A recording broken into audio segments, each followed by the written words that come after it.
사람을 하나님께서 흙으로 빚으시고 하나님의 생기를 우리에게 불어넣어 주셨어요.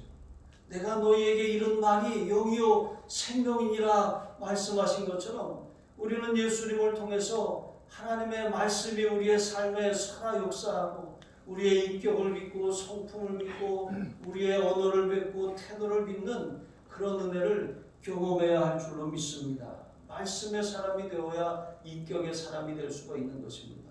또 그는 성령 충만한 사람이었어요.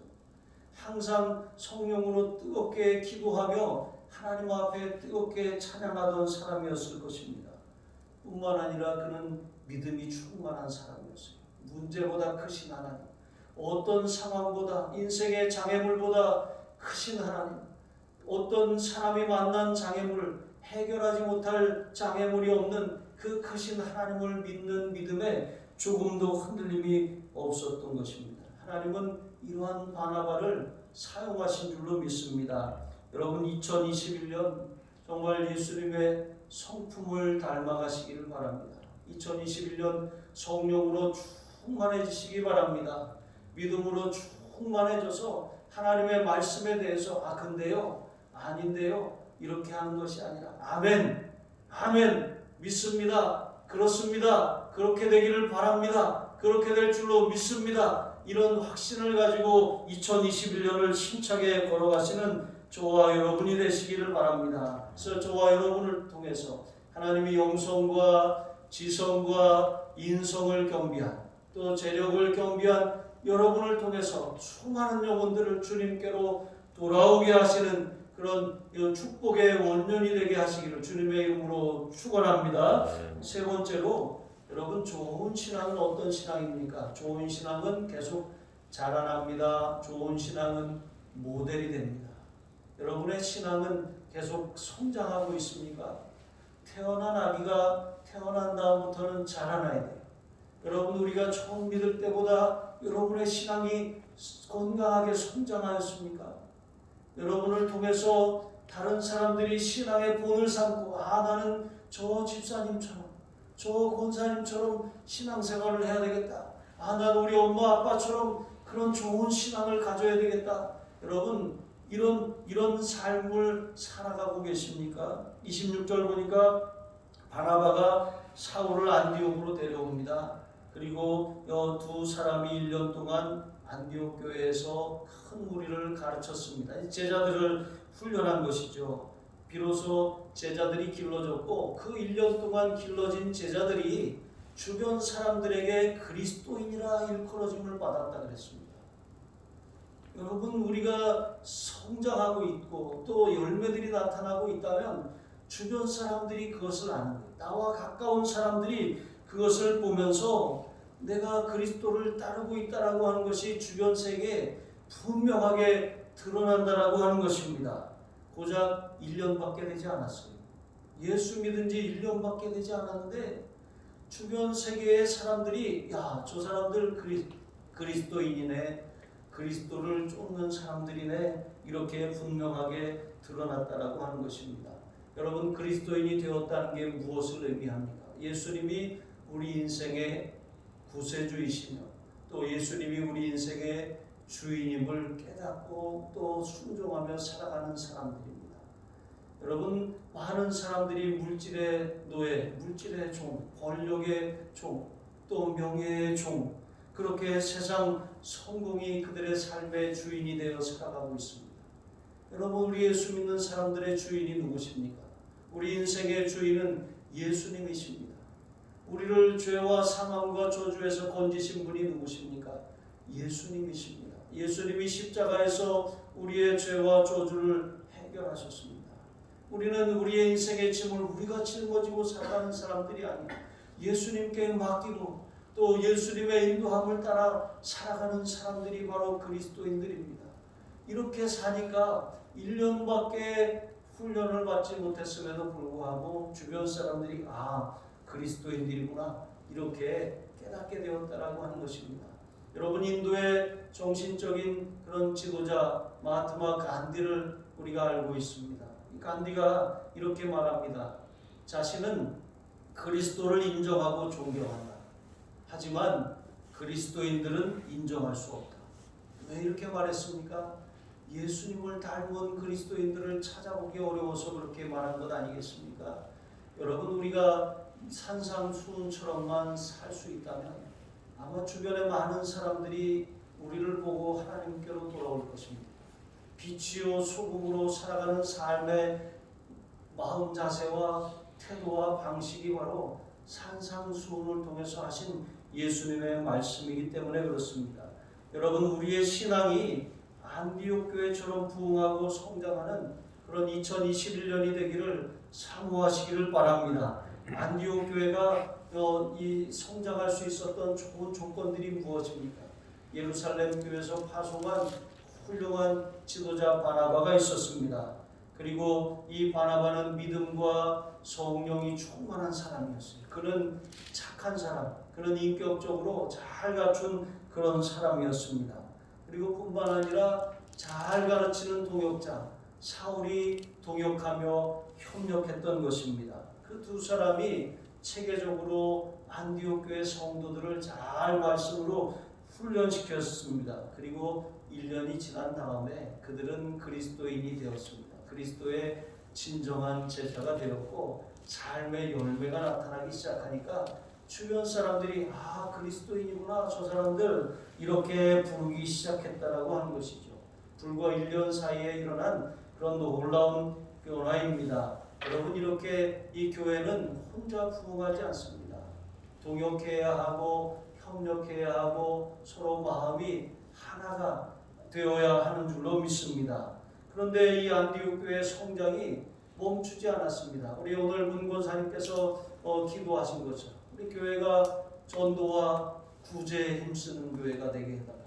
정말 안디옥 교회가 그와 같았습니다.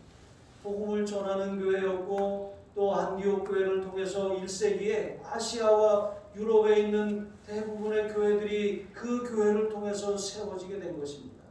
그리고 안디옥 교회가 예루살렘 교회가 어려움을 당했을 때 그 모교회를 돕기 위해서 부조를 하는데 그 부조를 시작으로 마게도냐와 고린도와 이 다른 그 여타 지역의 교회들이 그 부조하는 일에 동참하게 되었던 것입니다.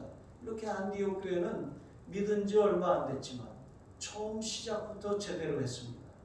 처음 시작부터 그들은 전도하고 말씀으로 훈련받고 구제하는 일에 힘을 썼던 것을 볼 수가 있습니다. 27절 보시니까 최초의 이방교회가 놀랍게 부흥한다는 소식을 예루살렘 교회가 또 들었습니다. 그래서 예루살렘 교회 몇 사람의 선지자가 안디옥 교회로 파송됩니다.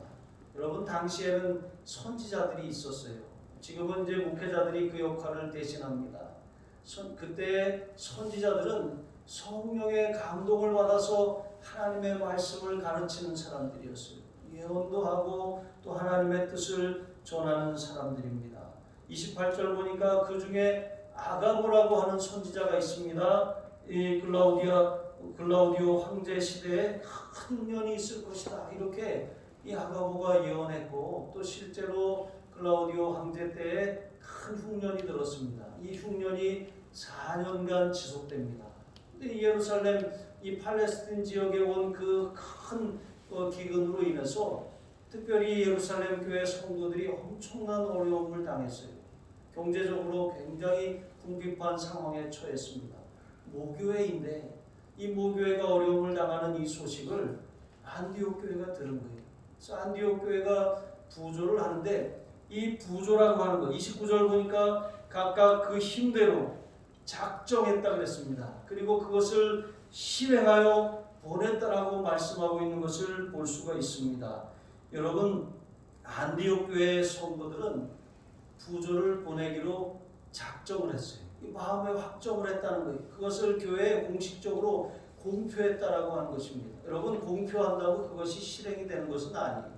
그런데 공표했다라고 하는 것은 우리가 이렇게 예루살렘 교회를 돕기로 우리가 결의합시다. 마음을 모읍시다. 그렇게 해놓고서 끝난 것이 아니라 실제로 그들은 힘써서 그것을 실행했습니다. 들어오는 것 기다리지 않고 부지런히 우리가 도와야 되지 않겠어. 우리가 뭐라도 해야 되지 않겠어? 우리가 이 고추장이라도 만들어 팔아야 되지 않겠어? 이런 마음을 가지고 적극적으로 그 부조금을 준비하기 위해서 움직였다라고 하는 것입니다. 여러분, 성도가 어떤 사람입니까? 성도는 일단 작정하면 그것을 실행에 옮기기에 주저하는 사람이 아닙니다. 하나님 앞에 마음을 확정했으면 그것을 어떻게 하면 감당할 수 있을까? 어떻게 하면 그것을 온전히 헌신할 수 있을까? 적극적으로 실천하는 사람들이 바로 성도입니다. 헬라어로 부조는 이제 구제라고도 하고 디아코니아라고 말합니다. 이것은 시중하고 봉사를 드는 일. 마치 종이 주인을 섬기는 그런 모습을 표현하는 거예요. 여러분, 이것은 고통을 분담한다는 의미를 가지고 있습니다. 그냥 쓰고 남는 것을 이렇게 주는 것이 아니라 내 것을 절약하고 아껴서 그 사람의 아픔과 고통을 함께 한다는 것. 이것이 진정한 사랑 실천인 것입니다. 있어서 주는 것이 아니에요. 내가 쓸 것을 쓰지 아니하고 기꺼이 고통당하는 형제를 위해서 내어주는 것입니다. 여러분, 이렇게 이방에 처음 세워진 안디옥 교회가 부조를 실천하니까 그 뒤에 이제 바울이 3차 전도 여행을 하는 기간에 이제 마게도냐, 갈라디아, 로마 교회가 이 부조에 다 동참하게 된 것을 볼 수가 있습니다. 여러분, 시작이 중요합니다. 처음 신앙이 중요해요. 11조도 또 주일 성수도 기도 생활도 또 1년에 성경을 일독하는 이러한 모든 일도 처음부터 설렁설렁하면 끝까지 그 신앙이 변치 않는 것입니다. 한결같아요. 그런데 문제는 내가 그렇게 하면 내 자녀들도 그대로 따라해요. 내가 전도한 사람도 그대로 따라하는 것입니다. 나의 수준을 넘어서지 못하는 거예요. 여러분, 우리가 먼저 시작한 사람이라면, 앞선 사람이라면 본이 돼야 돼요. 모델이 돼야 되는 것입니다. 신앙에 성장하는 모습을 주변 사람들이 보고 정말 바나바처럼 그렇게 존경을 받을 수 있어야 하는 것입니다. 안디옥 교회 성도들처럼 와, 정말 저 사람들 그리스도인이구나 라고 하는 칭찬과 그런 명성을 얻어야 할 줄로 믿습니다.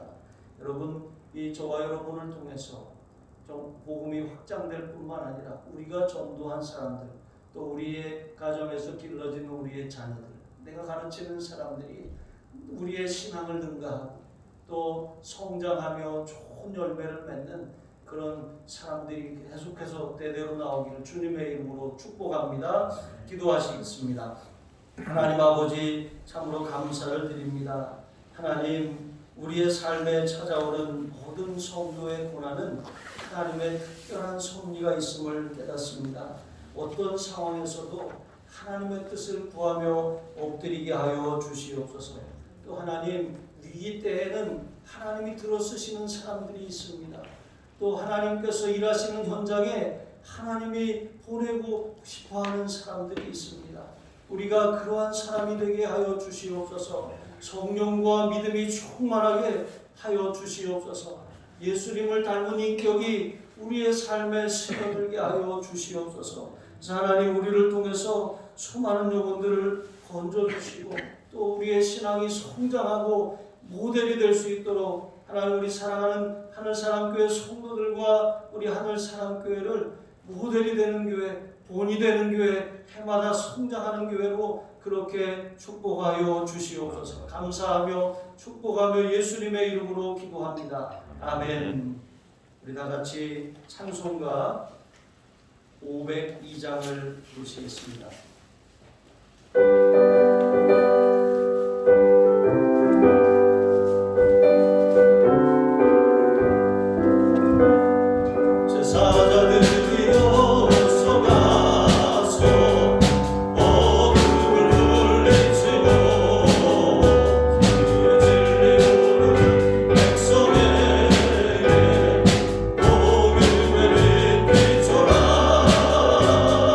Yes.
예배를 통해서 우리가 우리의 신앙이 약화되는 것이 아니라 또 지혜롭게 유지해야 할 줄로 믿습니다. 특별히 새벽 기도회와 수요 저녁 기도회는 줌으로 그렇게 만나도록 하겠습니다. 밴드에 주소를 예배 전에 10분 전에 올려드릴 텐데 예배에 그렇게 참여하셔서 기도 생활 또 예배 생활에 흐트러짐이 없도록 그렇게 힘을 내시기 바랍니다. 기도하시겠습니다. 이제는 우리를 죄와 사망에서 구원하신 우리 주 예수 그리스도의 은혜와 하나님 아버지의 무한하신 사랑하심과 성령님의 교통하시고 우리 가운데 내주하기를 기뻐하시는 은혜의 역사가 성장하는 성도, 성장하는 교회, 본이 되는 성도, 본이 되는 교회로 살기로 작정한 우리 모든 하늘 가족들 위해 영원토록 함께하여 주시기를 간절히 축원하옵나이다. 아멘.